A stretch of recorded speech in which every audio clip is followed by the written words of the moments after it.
All right, Okay. so I do an intro, and then I just want to participate. Maybe I'll turn my video off, unless you want me to just sit here and stare at you. You do whatever you Okay. need to do. I asked. This is the only place in the agenda where I was like, "Could you move me? Can Gonzalo take the other? Can I take this one?" Because I had the opportunity to see somebody on the business stage like 15, 20 years ago talk about the fact that humans are actually kind of different. We're not all carved the same way. We approach problems differently. We react to situations differently. But there are patterns that are simple enough and common enough that if you learn them, it will help you communicate in other people's language better. It will help you be heard better. Mm-hmm. It will help you set them up for success. In that case, that person was teaching the DISC system. It was one that was easy enough that I could hold it in my head. It was like a brute force hammer, but the problem I've always had with a lot of the complex systems is you can't remember them. And if you can't remember them, you won't use them every day all over the place. But I've learned that when you're trying, especially remote's weird because you're kind of like surfing in the dark. There's a whole lot of contextual cues that human beings depend on that you don't always have access to. And so when you can get any model or tool that helps you better relate to people in a way that they can understand and connect with you, that is perhaps the best investment you can make in your career, which is why you're in the best session. And you should take notes and learn a lot because these folks, I got a chance to read some of their articles. I love it when people balance humanity and data. The data provides that they are looking at large enough sample populations that there's statistical significance in what they say, but at the same time, they remember that there's enough nuance within all of that, that it is not a single answer. And with that said, hopefully I set them in the right direction. And if not, well, it's a tall order, live up to it. So I think we're up to it. We'll see what we can do. Thank you. I'm gonna turn off my video just so I'm not in the space. Okay. Thanks, Shane. So this is going to be, I hope this is going to be interesting research to talk about because Roberta and I started on this more than a year ago. I think it was initially discussions in about February or March of 2019. And we're talking about both personality. So my background is a psychologist and kind of personality assessment. And then Roberta and I were talking about remote work as well. So we thought, why don't we put these two things together and look at personality trait of remote workers. And I think our timing was very, very good for starting off some research into looking at remote workers and patterns of personality and behavior and how to support and communicate with remote workers and what kind of performance management supports people need and stuff. Because 2020 has been a year where that's been the question on a lot of people's minds. So we did the research over the spring and summer, a bit into the autumn, ended up doing the analysis and the write-up at the end of 2019. And I think we published an article January 2020 saying that 2020 was going to be the future of remote work. So hopefully we get all of our predictions that accurate. So we'll talk a bit about that today, both on what personality is, what the personality traits we found with remote workers, how to understand it. And I'm just going to put the slide on. And yeah, some of the different findings. It's a workshop, so we'd like to keep it really interactive. We've got some polls. We've got some spots where we'll ask you questions. Feel free to make comments. We'll read them out, respond to them. And we're going to talk about your results in the HBTI if you completed the assessment.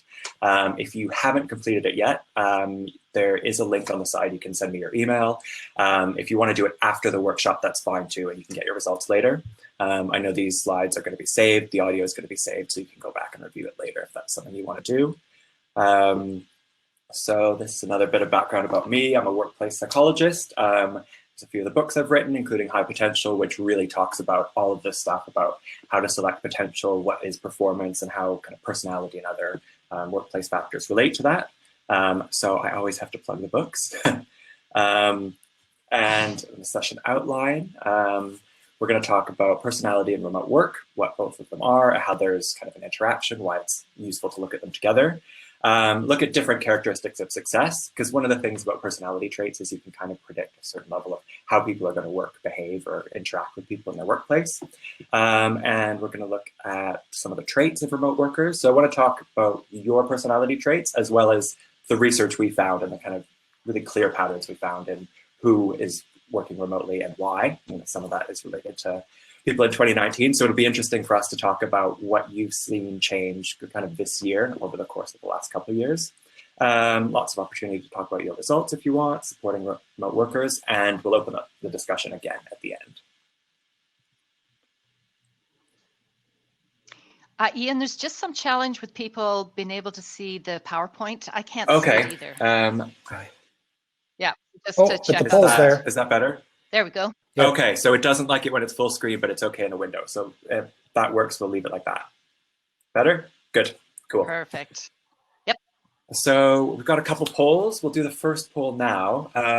It's just interested to see what proportion of your time do you spend working remotely in the general range.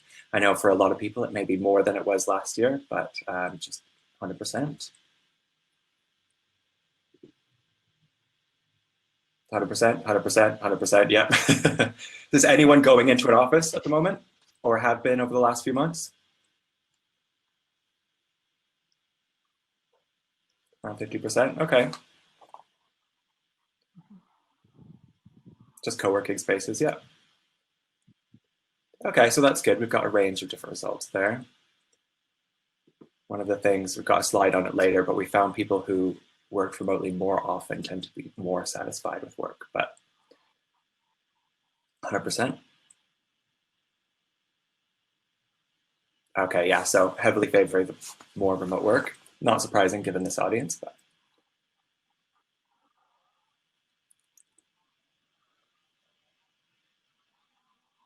All right, 100%.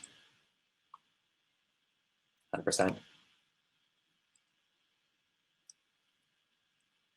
So I think we'll move on from that. If you're all, you can keep responding to if you want. I'm having trouble with the. There we go. So yeah, we'll talk about remote work. I think most of you generally know what remote work is. Have clearly had experience with it. It's interesting to see that it's suddenly become the norm this year for so many companies, just because by default it was required, right? And here in the UK right now, anyone who can work remotely is supposed to be doing it. We're not supposed to be going to the office. We're supposed to be on lockdown. I think a lot of countries are in a similar boat, depending on what type of work you're in. But it's likely to continue. I think this is really fueling a shift that's been changing over a very long period of time. I mean, I've worked remotely for most of my career. I've always been very happy doing it. So it wasn't as much of a transition for me this year as I think for some people. But interestingly, with the sample we talked to, our research for last year, it was mostly people who wanted to be working remotely. Everyone who was working remotely, or almost everyone at that period of time, was doing it because they wanted to. And in many cases, they kind of actively fought for it, or they requested it, or that's what they wanted. Varying levels, people said anywhere between 2 and 100% working remotely. Most people were in the kind of 50, 60, 70% range. But that's interesting because when you have that sample that people range from 2 to 100%, we can do more interesting research to say, are people who work remotely more happy, more satisfied with their work? We found that they were, at least last year, but I think generally that would hold true as well. And we found that different personality traits have different relationship with success in remote working. So for anyone who's done the HBTI, you'll see that we've got different kind of optimal zones of personality traits. In this case, in the case of the report, it's for leadership, but we can also find different optimal zones of traits for different types of work. And I'm going to talk about those in more detail. But personality in remote work is interesting too when we talk about potential, because there is a difference between performance and potential, right? Performance is something that you've already done, it's in the past, whereas potential is future performance that we don't necessarily know about yet, but we can sometimes predict. So we know certain personality traits tend to be related to improved performance, especially in certain careers. But again, we have to have clearly defined outcomes. So potential to do what, right? There's no kind of one measure of potential. It's potential to be successful in this career, in this time, in this situation, maybe with the right tools and resources. So if we know specifically how we're defining potential, say it's leadership potential, remote working potential, then we can say what are the behaviors and traits associated with that. And one of the reasons personality is a really good predictor of potential is because we've got these kind of clear set of factors that we know are fairly stable from early adulthood. People's personalities don't change much after they get into their 30s. So we know that kind of long-term relationship with performance and potential. We know it's really clearly linked to workplace outcomes. Some traits are more linked to workplace outcomes than others. And I'm going to say what those are. And it's a foundational dimension of potential. So it affects pretty much everything you do. It affects your relationship at whatever workplace you're in. Whatever the environment is, it's going to relate how you behave and act. And we know it's an indicator of leadership potential, but also remote work. So these are the 6 traits. These are based on some of the Big 5 research, which is the really good psychological academic model, but these are specifically adapted to the workplace. So if you've taken the test, you know the questions are really specifically related to your work, your relationships at work, and kind of what you do in that workplace. So we know when we ask people specific questions about their workplace, we get stuff that's more predictive of the outcomes at work. So conscientiousness, this is what the reports look like. If you still want to do it, I can hook you up with that. Another interesting slide, this is the research, this was where the initial sample was from. So it was a remote working sample where people were in all sorts of different countries, working in different countries, but we still found these kind of really clear patterns of personality traits and behavior and how they related to work. I just really like this graphic, so I thought I'd put it up there, and it shows how kind of representative the initial research was. So we had some of the data set was from specific companies, but there were people all over the place. I think some people who were at this conference last year might have participated in this too. So we found the traits. I'm going to come back to this slide actually and start on what the traits are. The first one, and this is the one that's most related to performance and potential, is conscientiousness. So people with higher conscientiousness tend to be good at motivating themselves, but they might be a bit more prone to workaholism. They tend to be very driven, very focused on achievement orientation, and tend to be a little better organized, better at long-term planning. Whereas people on the lower end of conscientiousness need more external motivation. They need to be motivated by the stuff that's going on around them, but they can also be more spontaneous, more easygoing, so sometimes less driven in that sense. So there's kind of positives and negatives to any personality trait, and there's different situations and different workplaces that they fit in well with. Does anyone want to say what their conscientiousness score was if they've taken a test? It's up to you, but I know mine tends to be in the higher range. I think I score about a 70. But that means tends to be more kind of focused on outcomes, focused on goal setting, less spontaneous sometimes, which in some types of work is not always a positive attribute. 72, score of 72 for conscientiousness. That's probably about what I'm at too. Mm-hmm. Go to the next one. So adjustment is about stress and how you deal with, cope with stress. Everyone has a different level of adjustment that they can manage about kind of different stress levels or different stressors. And it is biological. It tends to be pretty hard-coded. So some people are really, really resilient to stress, and that's a kind of genetically, biologically hardwired thing. There's all sorts of stuff you can do with coping mechanisms and different ways of dealing with and managing stress, but some people are just more sensitive to stress. And that's just the reality of how it is. And it's good, in this self-awareness, it's really important to know how much stress you can deal with, what kind of stuff you can and can't deal with, and how you can manage that at work. Because if you have that awareness about different coping mechanisms that you can use, you can make sure that you're using those strategies in the right time in the right place. I know Rowena was talking about that earlier in her session about remote work and different ways that people are managing to do self-care, because it's really important to know what you can manage and when you can't manage, how to deal with that. So I think my adjustment levels tend to be higher too. Got a couple of people saying the results. Are these adjustment or conscientiousness? Adjustment 70, yeah, so that tends to be higher level of adjustment, more resilient to stress. 86, very high, someone unflappable, IFA also. So again, these are really good to know about yourself and really useful to know about other people too, because if you know where your level is and you know someone else's adjustment is very high, maybe they're a good person to lead on if you are feeling overwhelmed and you're not going to stress them out too much before you get to someone else. Or there's people you know are more vulnerable to stress. They are going to feel that a lot more keenly. They're going to worry about stuff more. They're more anxious about things. So sometimes if you know that about someone else and you know they're in a difficult situation, you can go, okay, they might need a little extra support, or I might want to keep an eye on them now. I might want to ask them if they're okay. Whereas some people you know are going to be a bit more resilient.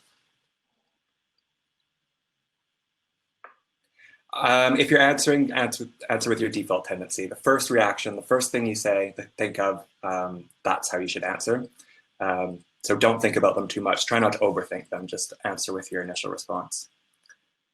Michael's asking how you can take the test. There's a link in the top. If you send me your email address, I will send you a link. Or yeah, if you can take that after this session if you want.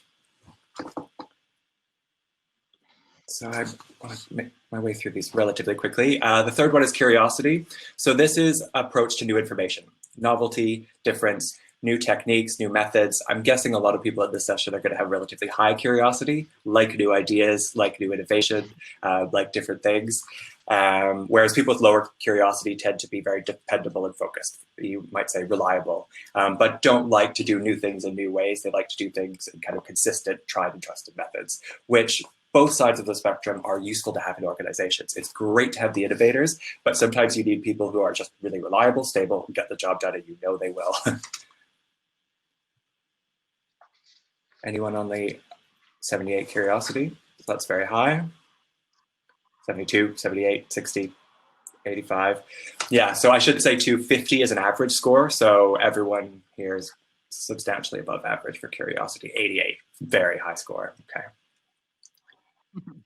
Risk approach, again, is about, this one's about dealing with conflict, and higher risk approach tends to be about dealing with conflict or difficulty challenge proactively. Whereas people with lower risk approach tend to sometimes have higher or lower levels of adjustment and tend to be a bit more reactive, conflict averse. Is 88 curiosity just a lovely way to say ADHD? That's an interesting one, because you might say, like, if you want to look at conscientiousness in combination with curiosity. So if you see a profile that someone has really, really high curiosity but low conscientiousness, it might be kind of more impulsive, less strategic, less thinking about how to use the new ideas. Whereas if you have someone who's really high curiosity and really high conscientiousness, it tends to be more goal-oriented and strategic. That makes sense. And next, I'm going to talk about ambiguity. This is one that's really important for both leadership and for remote work. So ambiguity is about complexity.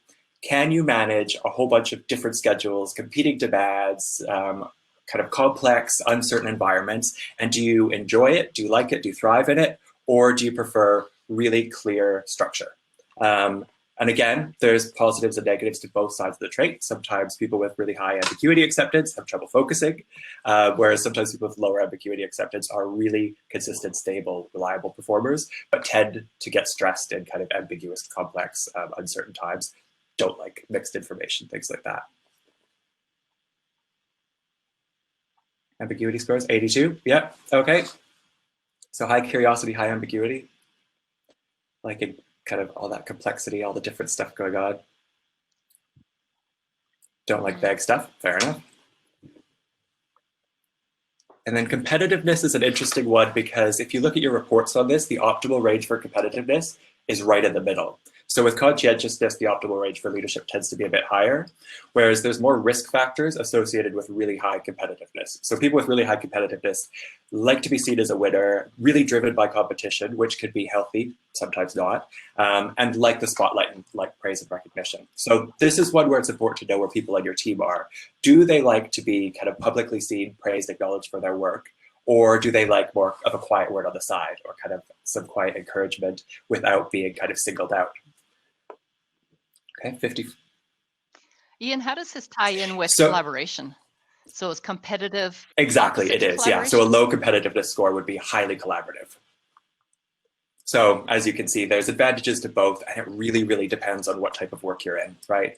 Higher competitiveness people tend to be really good in sales, but lower competitiveness people are often better at kind of collaborative team roles. Very low score for competitiveness. Yeah, interesting to see, because a lot of remote workers too score lower on competitiveness because it is a more collaborative, and it's not necessarily wanting to be in the office or needing to be kind of in the spotlight all the time. And it may be learned too, because depending on your environment, it probably affects how much, what level of competitiveness you're looking for. Yeah, so there's the traits, and thank you for sharing your results with me. It's always interesting to see, and I'm glad you've taken those the test. But for anyone who hasn't, you could still do that after the session, and you'll get your results too. You can do your sales. You can also do sales without being competitive. It requires more time, but you will not be on the top charts. Fair. So we're going to do another poll now that we've talked about those personality traits. And which do you think is most important for remote work? Managing schedules, conscientiousness, managing stress and adjustment, managing change, curiosity, managing risks, risk approach, managing complexity, ambiguity, or managing collaboration versus competitiveness? A, conscientiousness. Conscientiousness tends to come up as one of the best predictors of performance in any environment. Depends on your organization, yep. ANF, schedules a collaboration. AF. B, managing stress, yeah. A, yeah, so we're getting lots of A's, EF, complexity and collaboration. Depends on whether you're working as a team or freelancer. Yeah, that's a good point.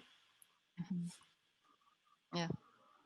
Okay, so good. We're getting results all over the board, so that's good. It probably does depend a lot on your type of work, your organization, where you're at. I know some of them depend based on where people are at personally too, because sometimes managing stress isn't an issue when you don't have as much, but it is an issue when you do have more stress.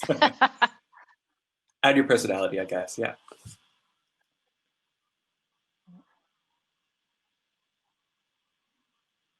So I'm going to move on from that and ask, does anyone have any questions about their reports or anything on their reports that they wanted to share or they thought was interesting or that really relevant to your work or your remote working? Teaching online is very stressful for me. Fair.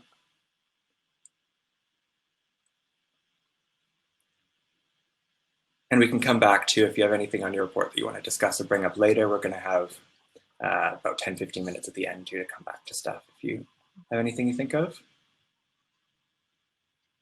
Yeah, so Shane's just asking there, how do you map these to accountability? Yeah, so that's, I mean, really what you'd want to manage it, you want to have a performance management framework where you've got your, specific outcomes, deliverables.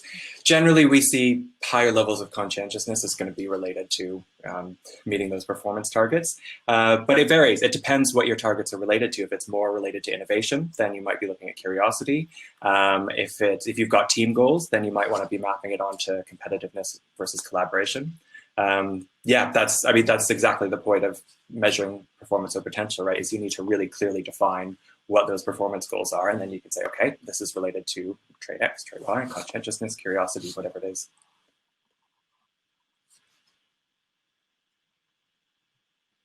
That's a really good question from Leela. Is there a way to improve them? No, so personality tends not to change very much over time. Competitiveness does a bit, but there's all sorts of behaviors, strategies, coping mechanisms that you can change alongside of them, right? So these aren't measuring your skills, your knowledge, your experience, your any of that. So there's all sorts of stuff alongside them that can really kind of strengthen your traits. So you can work kind of naturally with that. So if you know, for example, you have lower conscientiousness, sometimes it really helps to work in a team with people who have higher conscientiousness. And so you've got people who are both adaptable, flexible, spontaneous, with people who are very good at kind of structure and discipline and focus, because then you can get both sides. Sometimes we see when people tend to hire their own image with personality sometimes, and you can get really kind of rigid and flexible teams if you've got everyone who's the exact same type. So it's really good to hire for that kind of diversity in teams.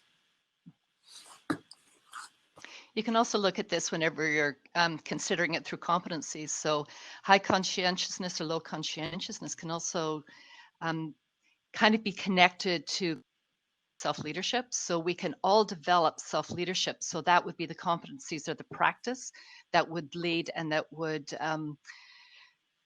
help you in a way, grow in conscientiousness without changing your personality, but it's the actions that lead to it. So that self-leadership and self-management would be an area that somebody with low conscientiousness would want to work on and to focus there. Yeah. Yeah, and along that point are these absolutes. Those traits tend not to change very much, but there's all sorts of other stuff that can change around them. So we find personality predicts about maybe 50 to 20% of success, depending on the position. More complex, more demanding positions tend to be a bit more. But this isn't accounting for skills or knowledge or experience or interpersonal skills or your fit with the role. So there's all sorts of other stuff around that you can change, but these tend not to change very much. Which I think is useful when you know about that. Is go, okay, so I'm not going to massively change my level of adjustment, for example, but I can learn all sorts of coping strategies, and coping strategies maybe that fit in one situation or within one group better than with others. And yes, we have used this in recruitment, also in development, to look at what you can change along with what you can't, and helping people kind of choose positions. So on the report, it'll give you actually a leadership profile to say how you compare based on kind of optimal leadership traits. Which takes us perfectly into this section on leadership. Yeah, so bright glimpses of the obvious. I love that term, BGOs. One of the things that I constantly find myself doing is asking, like, so what? So we have this information. What are the results matter? And how do they impact or influence how we lead and support our team members? So in more than one talk yesterday and even this morning, we're reminded that change starts with leadership. So considering what Ian has shared already, these 4 bright glimpses of the obvious, they warrant our attention. So the world has changed and it can't go back to the way things have always been. So as leaders, we need to change and adapt not only to a new working environment, but we need to adapt and change our approach to leadership to match those of the people that we are leading. We also need to consider how our own leadership traits and styles, we need to recognize how they approach leadership, the people we're working with, respond to different situations. That greatly impacts teams and customers.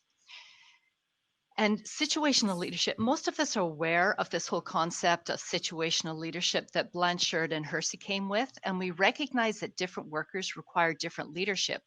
We also need to recognize that different workers in different contexts, for example, co-located or remote or hybrid, they also require different leadership styles. And the importance of these 4 BGOs, it can't be overrated. Communication. We need to communicate, then we communicate some more, and then repeat. Asking for feedback, listening well, giving feedback, and listening some more is important when we're working with all of the traits and styles. But it's even more important when we're working in complex transitional times like this, as we are seeing. And we need to remember that clear expectations reduce ambiguity, no matter what the personality trait is that we're. Rowena talked this morning about self-care and awareness, and this is so important. Yeah. I'll just get you to bounce to the next slide there, Ian.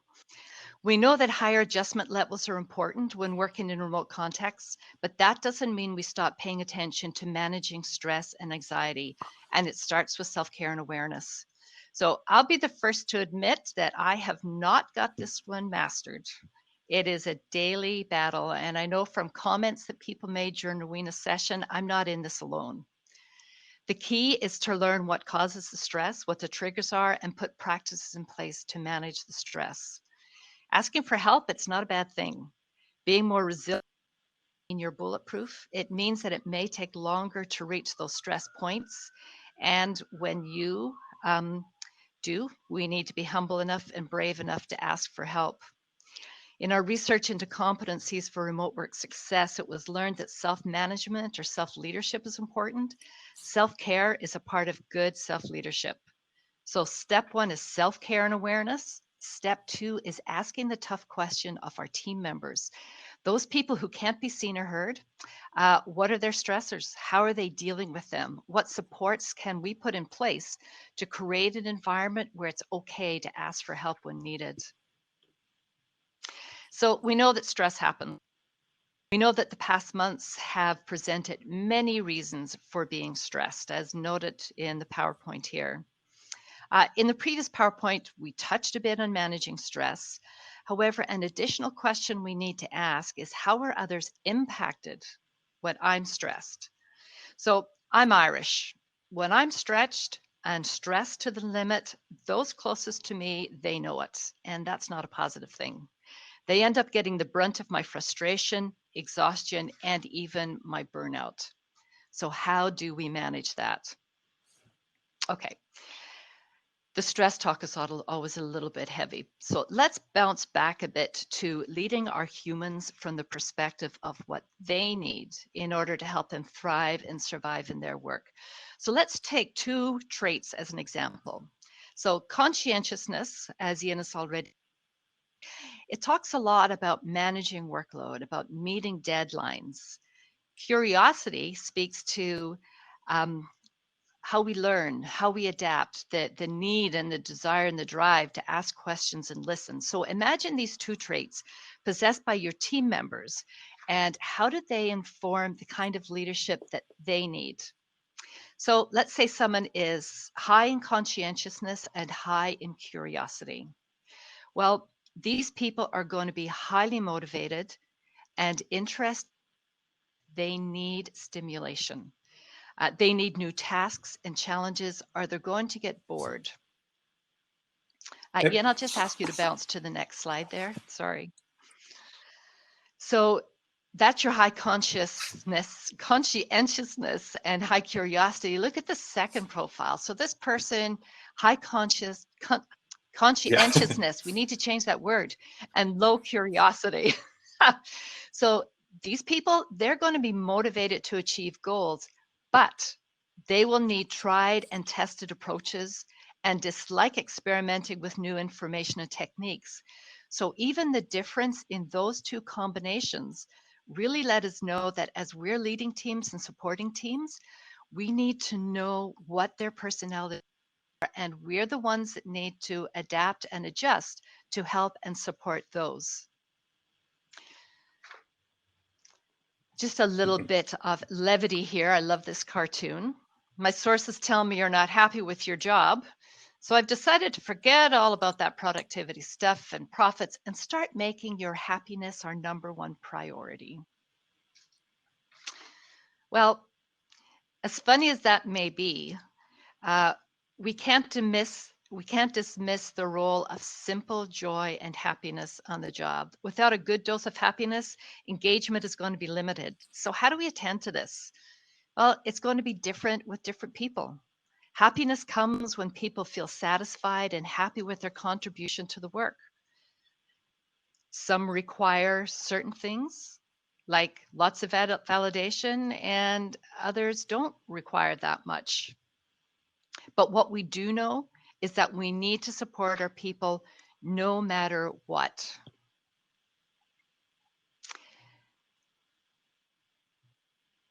There we go. So how do we actually support workers? Well, there's 4 things that are pointed out here. The importance of feedback, it simply cannot be overstated. So according to our research, feedback is key when supporting workers. Feedback happens during intentional conversations, active conversations, not passive conversations. Performance management needs to happen on an ongoing basis. And we'll just flip to the next slide there. Thanks, Ian. It needs to happen on an ongoing basis, not just when it's time for the annual performance review. And Ian will talk a little bit more about that in a few minutes. Feedback just doesn't happen between team members and their leads, but it also needs to be fostered between team members by the leader. Again, that behavior modeling, the collaboration, what you set up for that. Intentional, effective feedback also fosters this culture of trust. When trust is present, these conversations give both team members and team leads the ability to identify if mental health supports may be needed and the permission to speak to that if necessary. give it back over to you, Ian, to talk about the Yep, job I've got a satisfaction bit of and data remote to work. present from the research we did. I'll put in the chat later a link to the full report too, because there's quite a bit more in there that might be interesting. But this really relates to that kind of employee satisfaction, well-being argument. This is just looking at job satisfaction and remote work. So one of the interesting things that we found, keep in mind the status from 2019, is that working more often, yeah, I know it feels like it doesn't. So long ago. Working remotely more time, more percentage of your work was related to higher job satisfaction. But then a couple of the traits were related to that too. So people with higher levels of adjustment also tended to have higher job satisfaction. That's pretty much universally true when you look at any research, any data on personality. But this was true in remote workers as well. And lower risk approach, interestingly. So people with lower risk approach had a slightly higher job satisfaction. But yeah, it's just so important. We've seen so much information about how necessary constant feedback, good performance management is, good communication is. And that's some of the next slides. This is a slide that I don't think will surprise many people. How many people that we surveyed were satisfied with their performance feedback from their peers, from their supervisor, and from their performance reviews? It was about 35%, 35% from supervisors, about 30% from peers. So people were pretty consistently saying they weren't getting enough feedback, they weren't getting enough information about their performance. And we know the kind of annual performance review doesn't work very well. Even when it's done well, it's not often enough, it's not relevant enough, it's not timely enough to give you information that you can actually use, right? If you're just doing a review of someone's performance once a year, it's already way too late to talk about what they were doing 10, 9, 8 months ago, because it's not recent, it's hard to change anything. So really good continuous communication is such an important part of performance feedback. And really that's part of giving people the tools they need to be successful, right? You're making sure people know on the day or the week or the month what they should be doing, how you're measuring them, how you're assessing their performance, and making sure you're supporting them to be able to do that work. So knowing their personality, understanding how those different traits impact how they'll work, how they learn, how they plan, how they organize their day, and then tailoring performance feedback regularly to that is so important in improving well-being, because you want to give people the tools they need to be successful. So pretty much everyone is dissatisfied with the amount of feedback they get, mostly, yeah. And interestingly, this was actually higher than your average workplace sample. So the remote workers were happier, because sometimes with remote work, if you've got a good performance management structure, you actually have to do it, because you don't have someone just looking over your shoulder in an office thinking that that's good enough and that's what performance management is. If you've got people working remotely, you really have to be more active and deliberate about managing performance and having those structures and guidelines so people know what they have to do if they're not working in an office. So we work in Agile and outcomes are measured. Yeah. And then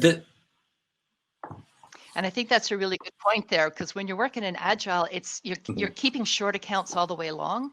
So waiting for an annual review, it just doesn't even fit into the concept of doing Agile. So Agile is definitely, when you're looking at HR, Agile is definitely the best way to be ongoing, supporting, and staying on top of everything. Yeah, and this was an interesting slide too, because we found how people preferred to get their feedback about performance and how they preferred from peers versus from managers.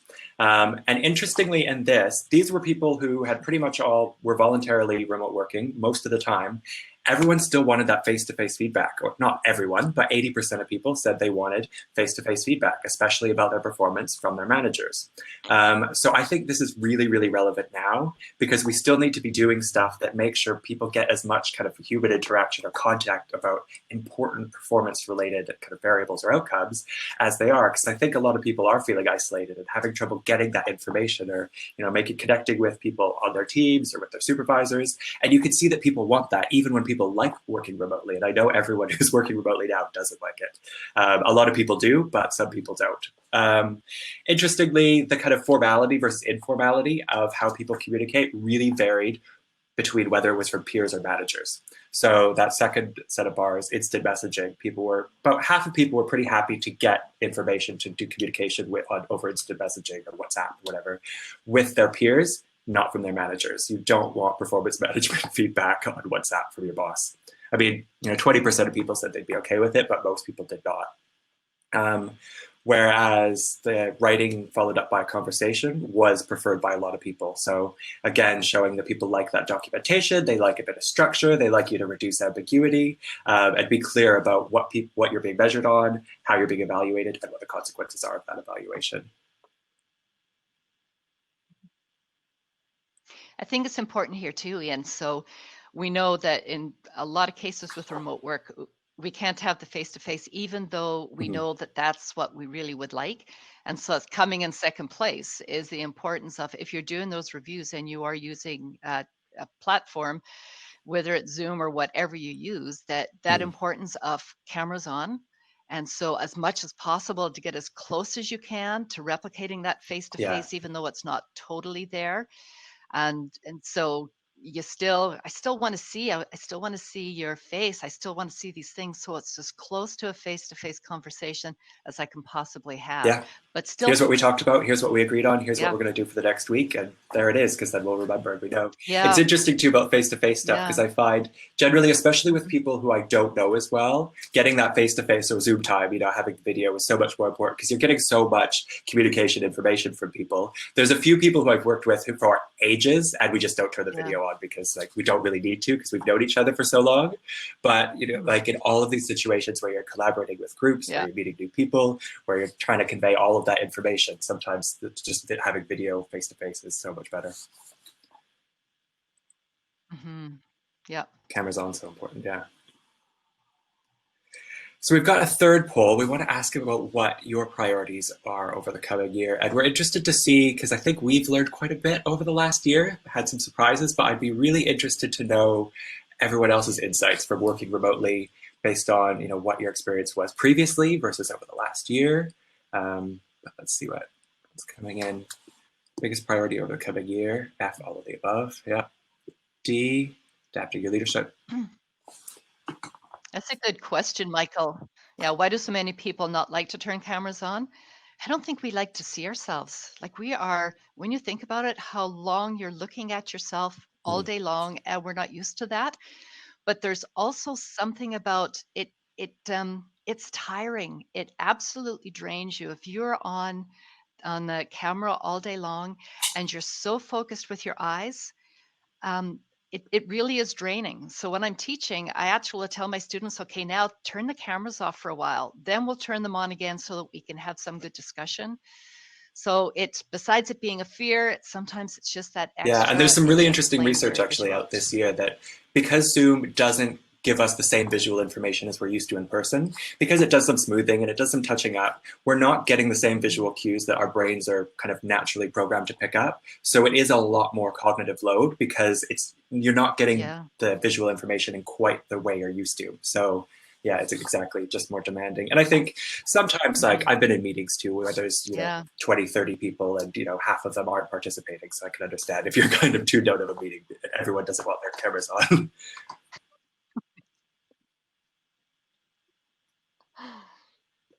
Yeah, good point about the stupid UI feature having your face there. That could be distracting.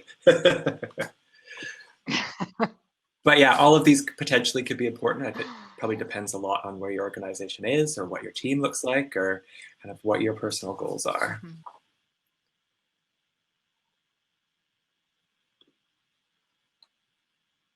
It's a setting in most apps, yeah. So remote working in 2020, what have you learned, what we've learned? Anything that surprised any of you that you didn't think being forced to remote work would trigger in you or your teammates? Or we've got some points that we're going to bring up later, but see if you guys have anything more impact. That's an interesting comment there too, about people with ADHD or autism, that video can really trigger the extremes. So again, when we're looking at diversity in our teams and realizing that there are reasons why people may have cameras on, may not have them on, and the best communication channels, we need to take that all into consideration. It was easier than we thought it would be. Yeah, I think I can sympathize with that too a bit. It's funny, actually, one of the things that I didn't expect is I actually always used to work remotely before, but I structure my days more clearly now than I used to. just because I didn't have as many social things going on after work or any other things kind of tying the day together or ways to start it. So I mean, when lockdown first happened, I went for an hour and a half walk at the end of each workday because I needed something to actually switch off, just because there was so much going on, and to actually structure my days in that way, especially when most of the stuff in the UK was closed. So I ended up having more structure, even though I was in a different environment than I was used to before. And I really enjoyed it. It actually worked really well for me. So. Yeah, I think just comments all on missing the human contact. And I think we keep hearing it being said, what we're experiencing now is not true remote work. Because we really can't work from anywhere. We have to be working from our homes. And that missing piece of being in a coffee shop and work, or going and meet for somebody and collaborating together. I think that's over the last little while, we've realized the importance of those human connections when you are working remote. And we've been told it before, but we're all really experiencing that. Yeah, the chat, here's some of the stuff that we were talking about.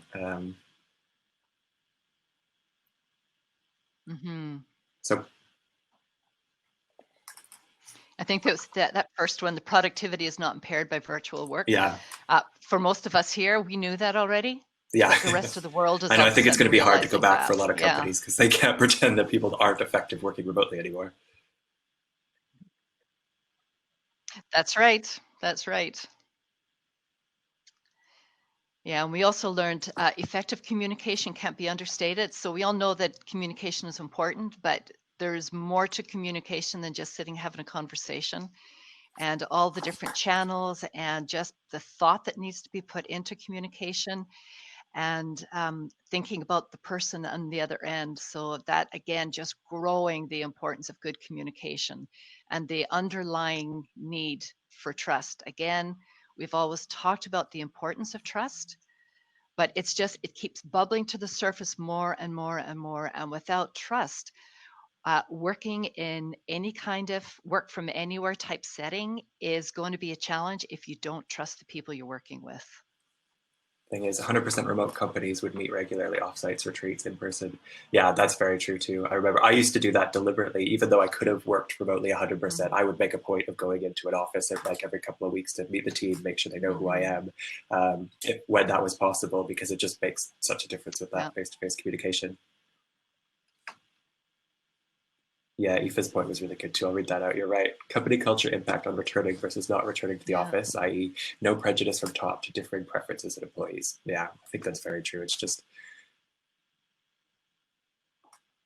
Yeah. I think that was a really important point that Lewis brought up yesterday in one of the sessions, that we need to get past that belief that company culture is tied to the location where we are, and realize that company culture is the people. And the transitioning from office to remote to back to hybrid to whatever it is, we need to focus on the people rather than the space that we're working in order to preserve and build culture. Writing a message erases a lot of unclear thoughts, so message is delivered clear. Yeah. Got a few more. Yeah.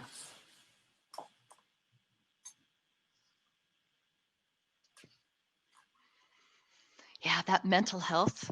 I don't think I've heard as much about mental health and life balance as I have in the past 6 months. And it is so vitally important. And there's no... And it's interesting too, because I think a lot of people have coping mechanisms or strategies sometimes that are almost automatic. But then when everyone was in full lockdown, those were just taken away, not eased away. And some, whether it was social connections or whether it was, gyms or exercise places being shut, whatever it was, they were just overnight wiped out with no replacement. So a lot of people had to start from scratch in how they were managing and coping with their mental health and levels of adjustment and stress. Yeah. And that the results-based performance, I think people who have been working remote for some time, that's not an issue. We know what that's all about. But now we see so many people are transitioning from being the face-to-face, that performance management is just another one of those things that we have to look at and realize that having that camera on to make sure that people are sitting, working, and doing what their job is not absolutely not the way it should be. So rethinking how we look at performance management and how we tie in competencies and personalities, tie all of these things into the results for the work we're doing, and also informing how we support people in the work that's being done. So true. People were propelled into having to be adaptable in every area of their lives, which not a lot of people Yes, had, yeah. or which a lot of people need time to adapt to. Yeah. Yeah. Yeah, and Rowena, you're right there that we're comfortable talking about mental health, but yeah, a lot of people aren't. In some situations, it's still that you don't talk about it, you just ignore it and it'll go away. But we sure realize that we can't. We absolutely can't. And I think as leaders, we're the ones that need to lead the way. We need to bring up the conversations and not wait for the people that we're supporting to bring up the conversation. And again, it all goes back to what kind of trust are we building? Have we built enough trust with the people that we're working with, the people that we're supporting, that we're able to ask those tough Yeah, questions? and it depends, because sometimes it Yes, helps to have a absolutely framework worth like these knowing. personality traits to talk about other issues around, right? So you can talk about your adjustment levels, or you can talk about your conscientiousness levels, and why certain things like a lack of structure is you're finding really difficult because you've got this level of conscientiousness and you've got this job to do. So sometimes with sub-employees or with subgroups, there's easier ways to talk about mental health, or different kind of words or terms to use, that if you can build that kind of common sense of language and understanding about stress management or coping or productivity. Sometimes there's other ways you can get to it, because not everyone's comfortable talking about it in the same way or as upfront about it.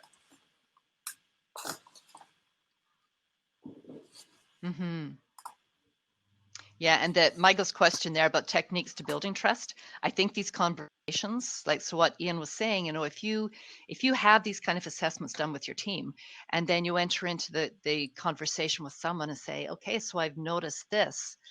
How can I help you with this? What is it that you need from me? But then the important thing is to make sure you follow through with that. Karen Lejeski, Dr. Karen Lejeski is speaking later on this afternoon. And she has done some wonderful work in that whole area of how do you build trust. So take in her session, but also her book, Virtual Distance, talks a lot about and one of the other ways trust. you can do that if you're building it around assessments is I always recommend, if you're having a group of people or a team take the assessments, have your senior leaders take the assessment first and share the results and say, here's why we're doing this. Here's what we hope to achieve from it. Here's my results. So you can see, what my assessment looks like, why I'm doing this, what I learned from it. And people will be much more likely to engage with that process if you're kind of open about your results as well. Because I know sometimes when in assessments, people are worried that they're having something done to them, or they're having their data taken, instead of it being a process of understanding each other, or building understanding around personality tools or assessments or whatever. So it has to be a mutual process to build trust.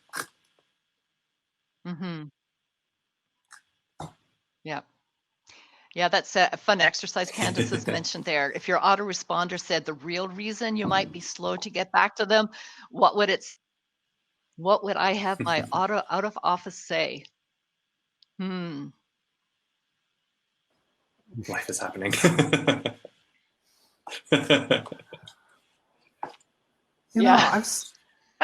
So I'm just going to put, I think we're running out of time. I'm just going to put the contact information up there. Perfect. Sorry, Shane. Yeah. And I will send some links out, because if you want to see the reports, we've done a detailed research report, and we did an article in HR Magazine that summarizes some of this stuff. Roberta and I have a few discussion videos on YouTube, which we've, I think there's 5 or 6, all around this topic and related topics. So if you're still interested in this, yeah, it's already been an hour, but we've got way more resources, so we'll send you the links. Awesome. Yeah, if you could bundle that out and put it in the chat. I mean, I'm really curious for somebody who decides that, whether it's on their journey to leadership or contributing into their team, like how do they take a model like this and get it bite-sized enough that they can have like small actionable moments? And I was wondering if you could sort of land it with like, so you just threw a lot of great ideas at me. What do I do with it? That would be awesome. Yeah, I mean, with that, even because it's the APTI with the 6 traits, it's a big model and it's a lot to talk about. You know, even if you're doing a debrief, it takes an hour. It's not usually something you could do a bite-sized session.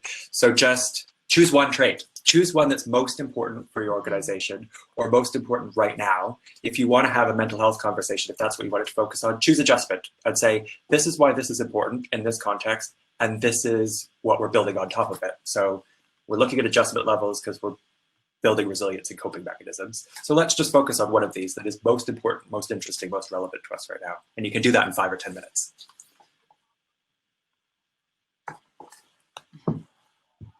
Yeah, and looking at it from the perspective as well for, we do assessments to understand ourselves, but we also do assessments to understand and support other people. So just that, I love that thing, one tiny action, and just even thinking through what is the one tiny action that I can take that would help me to be a support to the people that I'm leading and the people that I'm working with, so that I am honoring what they have just told me about their personality traits and coming along supporting them from their perspective, not from my point of need. Thank you. This was awesome.